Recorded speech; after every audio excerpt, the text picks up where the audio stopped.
trains en Afrique n'ont rien à envier aux trains en Europe. On est à la gare de Dakar où on a pris le TER, le train express régional. Comme vous pouvez le voir, c'est super bien organisé et c'est super propre. Il y a de l'espace, c'est grand, l'architecture est belle. 1000 francs CFA la place. Franchement, c'est propre, hein. T'as les petites boutiques à droite, t'as le relais pour prendre des petits encas, t'as aussi un café. Franchement, t'as des escalators, t'as juste à biper ton ticket et hop, les portes automatiques. Lis, monte dans le train, on veut tes premières sensations. Je suis choqué, frère, on dirait ça n'a rien envie au train d'Europe. Je suis dans le train d'Afrique. Je suis dedans. C'est magnifique. Non, c'est incroyable. Djibril, là, on est à Dakar, on est à Paris, on est à Londres. On est à Dakar, mon frère. Le train compte 14. Bonsoir, peuple togolais, bonsoir à toute la jeunesse togolaise. Comme vous voyez dans la vidéo qui a précédé, c'est le TER au Sénégal, un TER qui relie Dakar à Diamniadio, je pense, et même dans d'autres villes du Sénégal. Vous aviez vu. Et nous ne parlons pas uniquement de ce TER, même parlant d'infrastructure, le Sénégal est tellement en avance. Et pourquoi je publie cette vidéo? C'est pour vous dire que dans d'autres pays africains, pendant que M. Faure Gnassingbé nous retarde, pendant que ces 20 ans sont passés comme 20 jours, où il n'a pu rien faire, Macky Sall a eu juste 10 ans pour faire cela. Le TER existait bien avant les Ousmane Sonko. Macky Sall, en 10 ans, regardez ce que Macky Sall a pu faire. Et c'est pour mettre encore en lumière, c'est pour mettre encore vraiment l'accent sur l'échec littéral de ce gouvernement de M. Faure Gnassingbé. Et profitez aussi de cette occasion pour vous dire qu'il y a beaucoup qui essaient de dire oui, la France-Afrique, le problème du Togo, c'est la France. Non, le premier problème du Togo, ce n'est pas un problème de la France, mais c'est la gabegie financière de M. Faure Gnassingbé. C'est le vol orchestré au sommet de l'État.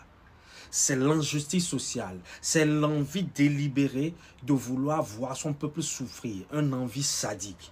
Sinon, il y a beaucoup de pays où l'influence de la France est beaucoup plus importante qu'au Togo aujourd'hui. Il y a des pays en Afrique aujourd'hui qui sont beaucoup plus imprégnés par la France-Afrique, comme le Sénégal de Macky Sall à l'époque, comme Ouattara en Côte d'Ivoire, comme Nabadi Doumbouya aujourd'hui en Guinée, ou même Olingi Nguema au Gabon. Mais regardez ces pays et regardez-nous. Si notre problème, c'est la France, si notre plus gros problème aujourd'hui au Togo, c'est la France, pourquoi tous les autres pays francophones qui sont vraiment imprégnés du système France-africain sont en train de se développer et aujourd'hui, quand on les compare au Togo, c'est comme le jour et la nuit. Pourquoi vous ne vous posez pas cette question? Notre plus gros problème, c'est M. Faure Gnassingbé, parce que autour de nous, tous les pays francophones même arrivent à se développer. Regardez le Sénégal, regardez les infrastructures, regardez le train au Sénégal.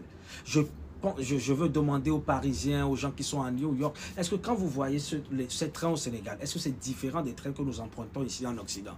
Les pays en Afrique se développent. Vous aviez même vu Olingi Nguema qui est arrivé en 2023. Regardez les marchés qu'il a construits, le marché de Lambaréné, les marchés de nouvelle génération. Pendant ce même moment, M. Faure Gnassingbé, qu'est-ce que lui fait? Il brûle les marchés et il est même incapable de les reconstruire.